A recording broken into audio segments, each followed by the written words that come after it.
We're in for another wild ride at Clutching Our Pearls, and I'm excited to invite back not only my co-host, the fabulous Miss Susie Shattuck, but today we are talking to Bindia Schaefer about, oh my God, there's going to be so many things, but leading with the challenges as a writer, both as a woman and a person of color, and the need for representation in books. And her story it's got layers to it that is just like, I can't wait to pull them apart, because let's start with the fact that Bindia speaks 8 languages. One of them is her mother tongue. Is it Tamil? It's Tamil. Tamil. Her favorite is Arabic. And she learns that while growing up in Dubai. She kickstarted her writing career as a defense and aerospace journalist in Bangalore, India. And after 8 years of that, she decided to go over to the dark side, marketing for a multinational corporation in the US of A. So she packed her bags, got her ass to California, and as of September, she published her first fiction book, Corinth 2642 AD. We are so thrilled to welcome you to our podcast. Welcome to Clutching Our Pearls. Thank you. Thank you so much for having me. So glad you're here. Welcome. Thanks, So, Lizzie. the story that you've written is fiction, but I want to start with the truth. Mm-hmm. So, first of all, like, I can't wait to dive into the fact that you somehow ended up in like defense and aerospace journalism. But what was your world growing up in India, and even having the aspirations of possibly not following the script that you were provided at birth? Oh my gosh. So I grew up in a small town called Bangalore, India, which is not so small anymore. It has many millions of people. But back then in the 90s, it was a very siloed little city. I felt at least my life was. My parents were super Catholic, they were super strict. And there was always this expectation of, well, you're going to grow up, you're going to go to this college, and you're going to become either a software engineer, a doctor, or you're going to get married. And I wasn't sure that I wanted any of that. When I turned 11, I realized that I wanted to grow up and become a journalist. And when I announced it to my parents, they were like, "Whoa, what's that? What's a journalist? Like, what does that do? Like, how much money does that make?" They were horrified. They were absolutely horrified. And then a few months later, I was like, I think I might be atheist. And they were like, "Oh, hell no." You're like, "Where's all the buttons? Come here. I'm a teenager." My parents were way more okay with me coming out as queer than atheist. Oh my gosh. I think it drove them crazy. Like, they were in a panic, and they were like, I swear they were like dragging me to church so much more often than they were before.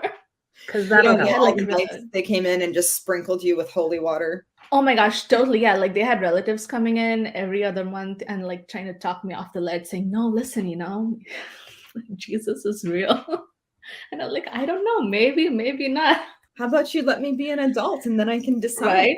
No, they were totally freaked out. And I don't know how much of that was just insecurity, like someone challenging their belief system and saying, maybe there's another, possible world out there. And they were just so panicked. Like, I didn't realize it at the time, but now I look back and I genuinely wonder, like, how insecure were they in their own faith that this 11-year-old kid telling them I might be atheist was sending them into like a free fall, was like, they had to get me on board. Like, I had to fall in line and say, yes, God is real. I believe in Jesus. And well, look at it this way. If you weren't in fear of some father figure in the sky punishing you if you did anything that was considered inappropriate, how could you possibly be expected to be a good girl? Right. Totally. Not that I have feelings on the subject. I can tell. Tell us more. When I had my crisis of faith at age 15, my father fasted no food for 40 days as a way to bring my spirit back to Jesus. And I remember it was one of the most sustained guilt trips I've ever had. Oh my gosh. Wow. Are your parents Indians? What's going on? Perhaps spiritually, but not ethnically. Yeah. Wow. That's intense. How do you deal with that? Huh? How do you, I said that's so intense. Like, how do you deal with it as a 15-year-old kid? Oh, I was used to that kind of stuff, but I don't want to, I don't want to hog the spotlight. I'm going to put it back on you. So you've come through this moment where you've started telling your parents in not subtle ways No. that you possibly are not going to accept the program that had been laid out for you. As you moved into your teen years, and I'm sure had all kinds of additional opinions about them, were you ever able to find a common footing? Nope, never. Nope. No, I think we just wanted very different things in life, and they envisioned me being this very good Tamilian kid who was going to grow up, go to this particular university that they had their eyes on, who was going to get married, and the wedding was going to be a certain way. And I just did none of that. I moved back to India when I was 17 or 18, and I pretty much started living alone when I was, I think, 19, and I was working full time while going to college. And It's kind of scandalous.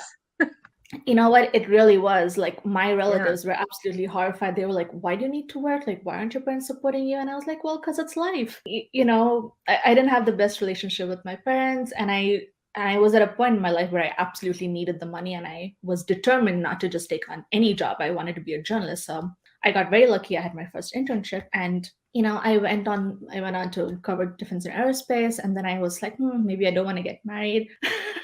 And then I did get married and was to a white dude, and they were just so confused.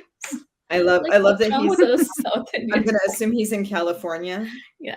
And and being white automatically makes him a dude. Yes. Are you in the top half or bottom German. half of California? I'm in the top half. I live right by Napa. Ooh, I'm in San Jose. Oh, okay. Awesome. We're not too far. We can be in the middle. So here you are, a young woman with, this dude of a husband. And you've switched careers at this point. Yeah. You have completely rebelled and moved to the States, which I'm assuming your parents have not.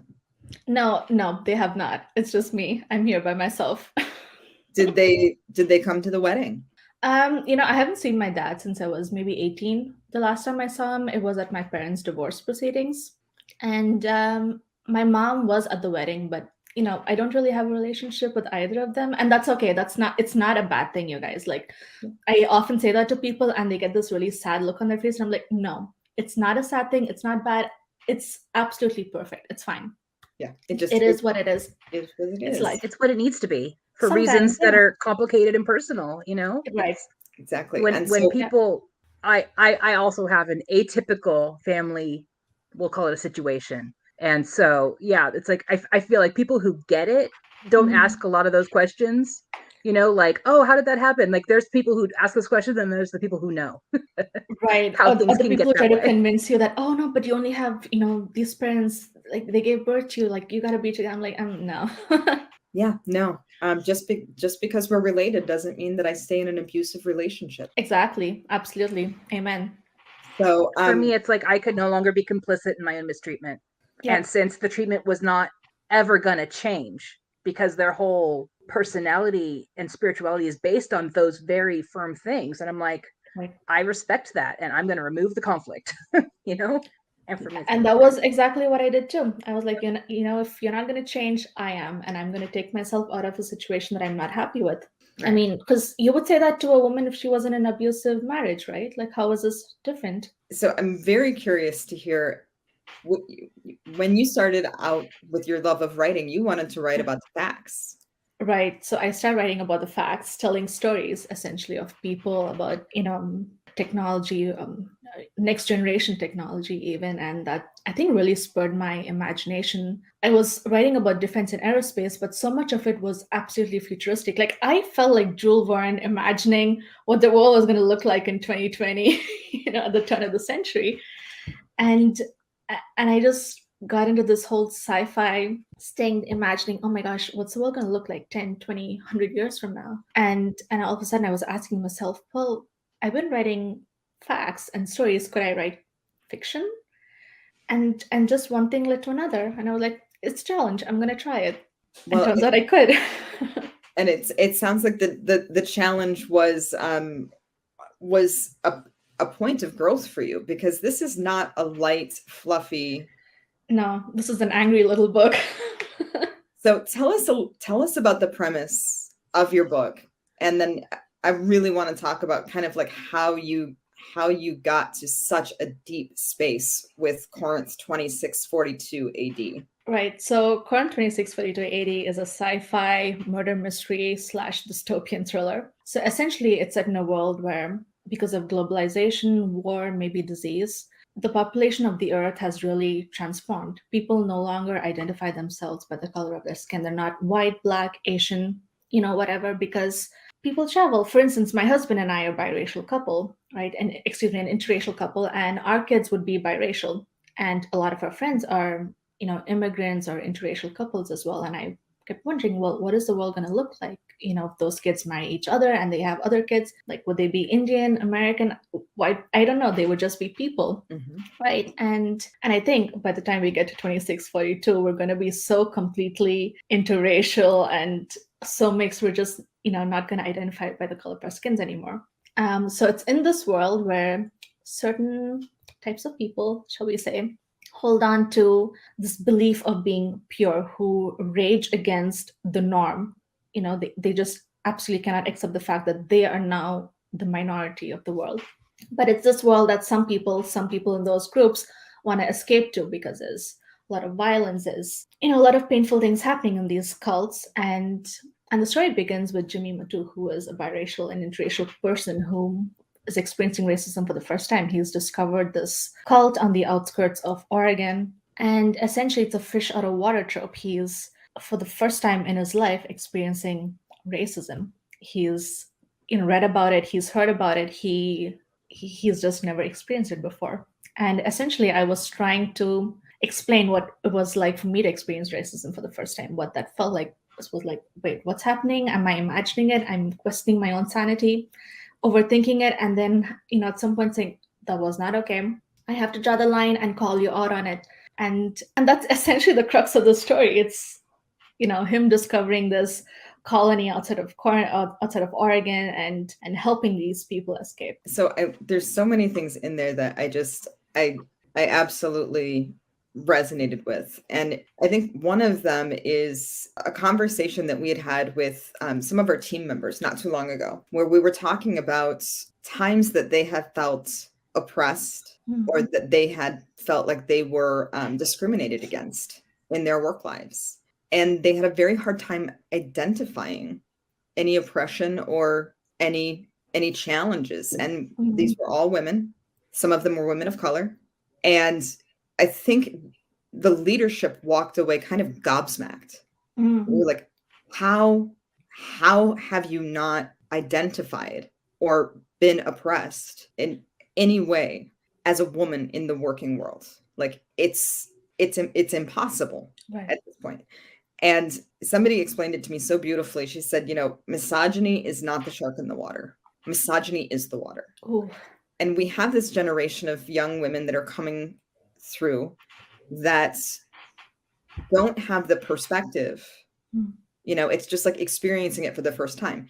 Right. If you'd always been experiencing it and you didn't know that there was something different, then you just accept what it is. Gravity is gravity. And because gravity is gravity, we use it to play with. We go skiing, we play basketball. It is a thing. But when you've got no concept of something else, right. If there is no change to be had, then because you think this is the norm, this is how it's always been, this is how it works, right? Yeah. So what would you say? Distracted by things are better than they have been in the past, so this must be good, right? Oh my gosh, as you were saying that, when you said misogyny is not the shark in the water, it is the water, do you know what the first thing I thought of when I started my career? It was the second job that I was applying to, and I was going through a lot of interviews, and I was being interviewed by a lot of men, all men exclusively. And do you know what the one question they all asked me was? We talked about my resume, my skills, and they asked me, planning on having a child soon? What does your father do for a living? And I kept saying, why do you want to hire him? He can't write. And everyone wanted to know, what does your father do for a living? And I was like, how is that relevant? How is that it makes no sense to me, but that was so common. Everyone asked me.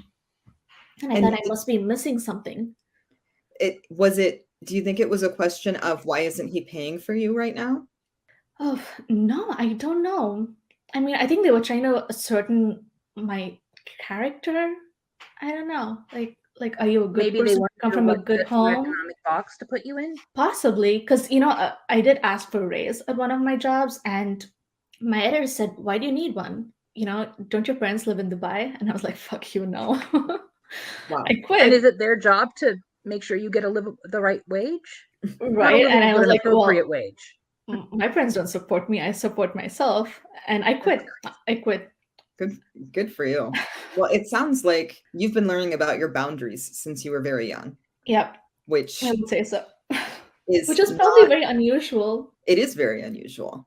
And like I can remember I still have, I've got the picture up now because it's Christmas, but the first time my daughter went up to Santa Claus and was like, "I'm not sitting on your lap. I'll stand next to your lap and take a picture." I was like, "Yes, baby's got Oh my boundaries. gosh, Don't sit on that weird awesome. guy's lap." I fully Who was support. this guy? But it's not the common feminine experience, right? We're often taught to conform and to, Sit make down and be everybody else quiet. feel okay. Defer. Yep. Acquiesce. Oh, I hate that Love word. the trait. And I want to know in this book, Mhm. what parts of that tiny rebel girl show up? I don't want to give too much away, but I didn't realize it as I was writing it, but it is a very angry book.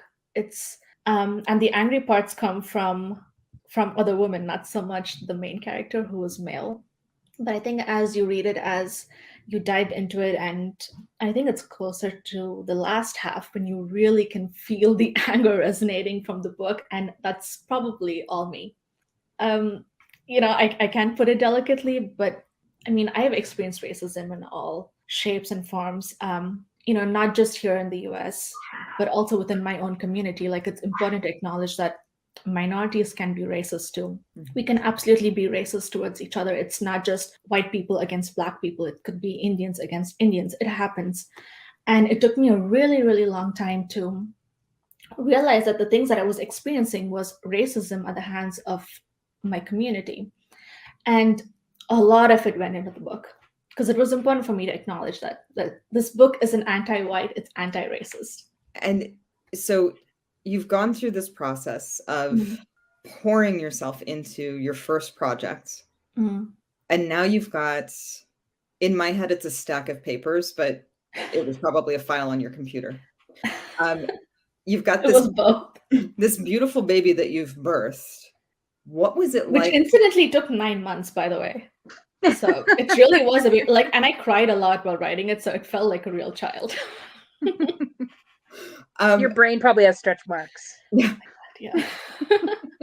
So what was it like taking your baby and putting it out there for publishers, knowing that the deck was probably stacked against you in several different ways?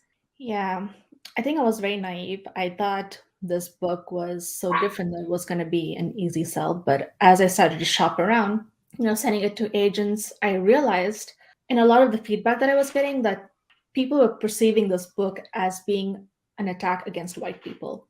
And I was constantly having to push back and say, no, that's not true. That's absolutely not what this is about. This is a book about people experiencing racism, and yes, it just happens to be at the hands of some white people, but it's not it's not like a judgment on all white people everywhere. I mean, I'm married to a white person, right? My husband's German, his parents are white, and I love them. Most of my friends are white. This is absolutely not an attack on my family and friends.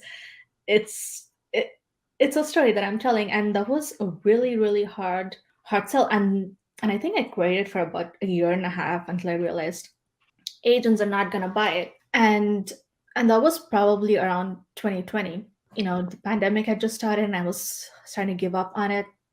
And somehow, it was I think it was when George Floyd passed away, and I had had nothing but rejection, like probably hundreds of rejections. And around that time, I was starting to send it out to indie publishers to see if someone might be interested, and turns out they were. I had a higher degree of success with indie publishers, and then George Floyd was murdered, and suddenly all of these agents who had passed on it, who'd said, this is never going to sell, this is not going to work out, were reaching out to me and saying, is this book still available? Are you interested? And That's not how I want to get this book out in the world. Like, How did that it make you just feel felt though? gross. Like, did they like go back into their database and say, okay, show me people of color that we've rejected? Like what were they trying to I don't know. do you think?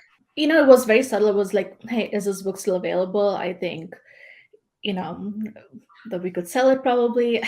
I mean, Right he now just is the admitted, right time for people to hate white people. So right? let's I mean, they Oh were my like, God. I can market this. Like, I can sell this in the next year because the riots were starting and people were protesting. And they probably saw an opportunity, and I just did not want to be a part of it. And so how did you finally, now that you were the belle of the ball, how did you finally select a publishing company that you shared values with? Yeah, I had already signed with Gen Z at the time when all of these agents were getting back to me. So I was like, That'll do it. I'm gonna, yeah, no. I mean, I guess if circumstances were different, I might have considered one of those agents, but I'm glad And you didn't have to. yeah, thank you. yeah, Yeah. you Me too. probably got pretty lucky because, Yeah. let's face it, it is not easy to sell a book. It is No. not easy to sell a book. It is not, It's harder than authors, writing a book. yeah, authors do not get rich off of writing books No. anymore unless, Unless you're you need already, Gaiman, probably. right? I So also Yeah. go I ahead. want to applaud the fact that you got that many rejections, because that means that you tried and you stood up for what you created that many plus times. And I think that's a rare and beautiful quality. And I think you're very, I don't know, exciting and inspirational for that, Thank because you, Susie. that's all I have to say. Yeah, that's very sweet. But you know what? I grew up, I think, feeling rejected most of my life. Mhm. And it was just, this is another mountain to climb. Yeah. And I was sure that somewhere, deep in my heart, I was certain that it was going to happen for me. I don't know how, I didn't know when, but I was like, I'm just going to keep trying because this is life.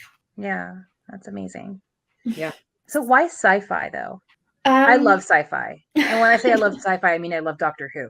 But I think sci-fi is such an amazing genre because you can say if things don't change, this is the exponential consequences of these parts of Right. humanity. Or you can write a whole nother reality where those things don't exist. I know? think I tend to lean towards fantasy more, but this book is sci-fi simply because of, I think, the topic itself. It's incredibly forward-looking. It has a lot of next generation technology. It's imagining what humans biologically also look like 500-600 years from now. So it just fell into the sci-fi bucket pretty naturally, but I'm also a huge sci-fi fan. Awesome. I've binge watched X-Files way too many times. Oh my gosh, so good though. It is very good. So, Vindhya, if we were to take Corinth just another few feet farther, is this something that you truly believe our society could end up at? I actually do. And there are a lot of studies that could actually back it up. I think one says that by 2060, white Americans will absolutely be the minority in this country. I mean, we're getting there, 50, 60 years ago. How many people were really traveling abroad, going to find opportunities outside of their villages, their cities? And look at us now. Like, I live here in the Bay Area, and I know more people of color than I do white people. Right? Most of my colleagues are people of color, and I work for a Fortune 500. Like, it's happening. It's already happening, and it's not a bad thing, right? Right. I mean, listen, equality is about not only being equal, but having the quality of life there as Right. well, because we have all been placated and told that we have equality and that we have a voice. And Yeah. when push comes to shove, whoever was holding the power in the first place is displeased Yes. to consider letting go of that power, whether it's conscious or subconscious. And I think that shift that you saw after George Floyd was that there was a moment where the power felt up for grabs. Yeah. And so being able to tell stories where that might shift now became something scintillating. As we become a society, which, let's face it, there's a lot of people that are fighting for and against us becoming a society of equals. But as we start moving through, one of the things that that Jim used to be really good at sharing with me, and Jim is my partner who passed, but I was never very good at understanding politics and government. And he used to be and we were on complete opposite sides, mind you, but he was very good at showing me how the pendulum swings, right? And, if there's going to be an Obama, I can't believe there was a fucking Trump, but it's going to swing back the other way, and then it's going to swing, and eventually you get to gain equilibrium. Right. What have you seen, especially as we've gone through the feminine recession and the pandemic, and just how quickly women were pushed back into traditional gender-based roles? What have you seen historically in that swing that gives you any hope or no hope for how we move through? Because it's not going to be a straight line. No, oh my gosh, I think about this so often. I think about this all the time. And what gives me hope is the fact that we are talking about it right now. Because we weren't, when I first started working 10 years ago, I had very few female friends. I had very few people I could talk to about my hopes and dreams, how to achieve them. I didn't have mentors, but I do now. And I think that conversation is shifting between women. It's no longer you versus me, like we're not being pit against each other. And that gives me hope. I have more female friends now than I did 10 years ago, and that gives me hope. And it's good friends. It's people I could trust, rely on, share my thoughts, ask for feedback, advice, like tell me if I'm doing something wrong. And that was not the case 10, 15 years ago. And that gives me hope.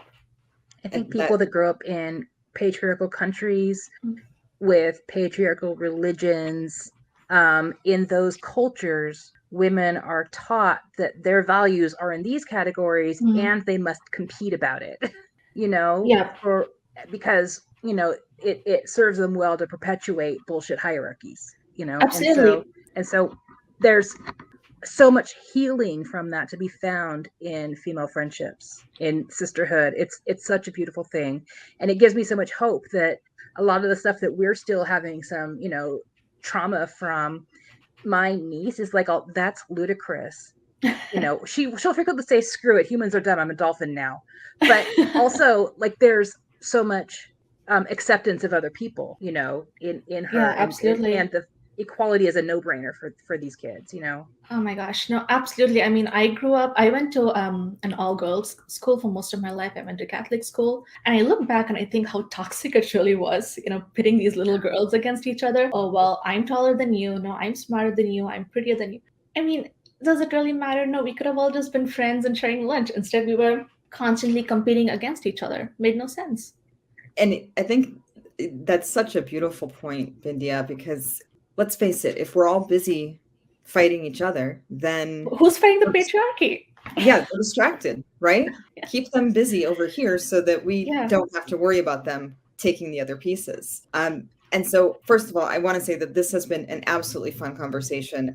I cannot wait to read your book. And I don't even read sci-fi, but I'm going to get down and dirty with Corinth, because thank you. I think that there are going to be so many lessons in here that we need to rattle the cage and to keep us awake. Because when we start sleeping at the wheel, when we start getting into the complacency of, well, things are better now, so I guess it's okay. Nothing's got to get much better. That's when we start to backslide. So please make sure that you connect with Bindia. You can find her on Facebook at BINDIAY. Nope, IYA. Carmeline. Can you record that again for the video people? You can find her on Facebook at Bindia. That's BINDIYA. Carmeline, CARMELINE. Schaefer, SCHAEFER. Please go to YouTube so that you can see this slide, because y'all better find her, because I'm not going to spell that too many more times.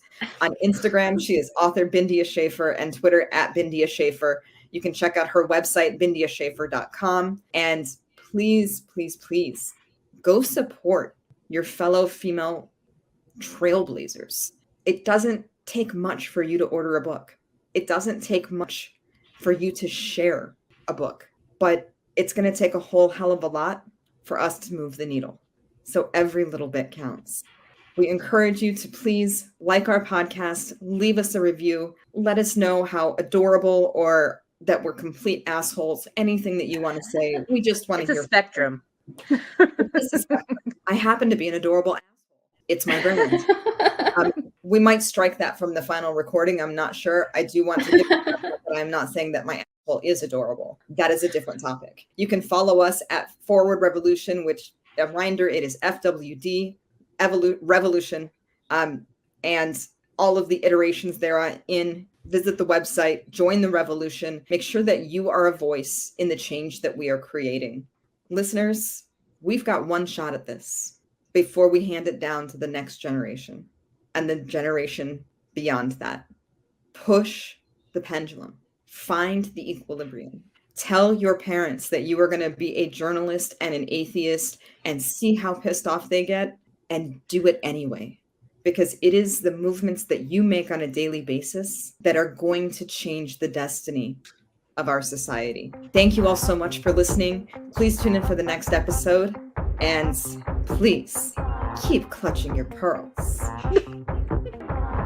Clutching Our Pearls is a no-holds-barred conversation about women, work, and the world. We strive to approach economic, social, professional, and cultural topics from an open-hearted, good-faith, intersectional feminism point of view. What started as a single mom and business owner's reaction to the coronavirus pandemic continues as a mission to change how work works so that the people have choices. Learn more at fwdrevolution.com. If you enjoyed this podcast, please leave us a phenomenal review on the platform you use. Talk to you next time.